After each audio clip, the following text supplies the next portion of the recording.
May mga gabi sa buhay ko na akala ko ordinaryo lang. Pero pag binalikan mo, doon pala nagsimula ang lahat. 19 years old ako noon, nagtatrabaho bilang waiter sa isang karaoke bar sa Malati, Manila. Lugar na gabi-gabi puno ng ingay, ilaw, usok at sa mga taong gustong takasan ang sarili nilang realidad. Doon ko siya nakilala, isang gay man. 32 years old, seaman galing Visayas. Nag-vacation sa Manila pero alam mong halatang hindi lang pahinga ang hinahanap niya, kundi escape. Medyo lasing na siya noon eh. Pumasok siya sa bar pero hindi yung tipong tulog o baksak na lasing. Kundi yung klase ng lasing na lumalabas ang tunay na ugali. Confident, loud enough to be noticed pero may bigat sa mata. Isa pa whiskey, sabi niya habang nakangiti sa bartender. Parang sanay na sanay sa lugar. Inubutan ko siya, of course, inubutan siya ng order niya. Routine lang dapat, work mode lang. Pero bigla siyang tumingin sa akin. Hindi basta tingin ha. Yung tipo ng tingin na parang kinikilala ka kahit kahit ngayon ka lang niya makita. Ganun siya eh. Baguhan ka pa dito, sabi niya. Tanong niya sa akin. Oo, sagot ko. Ngumiti siya. Simple lang pero may impact. As the night went on, paulit-ulit niya akong tinatawag. Hindi malakas, hindi demanding, pero ramdam mo yung intention, yung parang gusto kanyang ilapit sa mundo niya.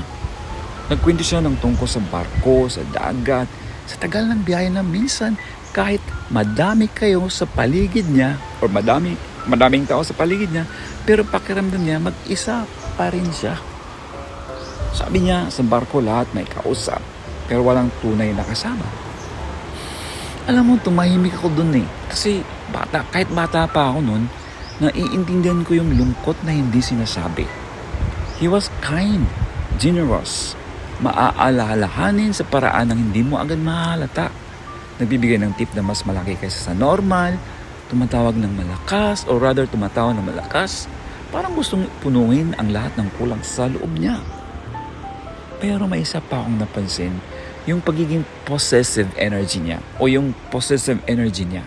Yung klase ng presensya na kapag tumingin siya, parang hindi lang siya basta customer. Alam mo yung ganun, yung parang gusto niyang tandaan ka. Gusto niyang ikaw ay seen, pero hindi madaling bitawan.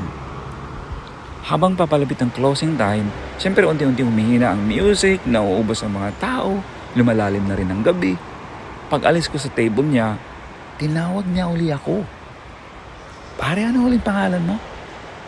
Siyempre sinabi ko, Silver, yun talaga yung pangalan ko. Tumango siya, parang inuukit sa isip niya. Then he smiled and said, I'll come back. Hindi ko alam bakit. Pero that time, kahit simple lang ang sinabi niya, may pakiramdam akong hindi yun basta pangako ng lasing. Parang simula na isang bagay na hindi ko pa kayang intindihin sa mga oras na yun.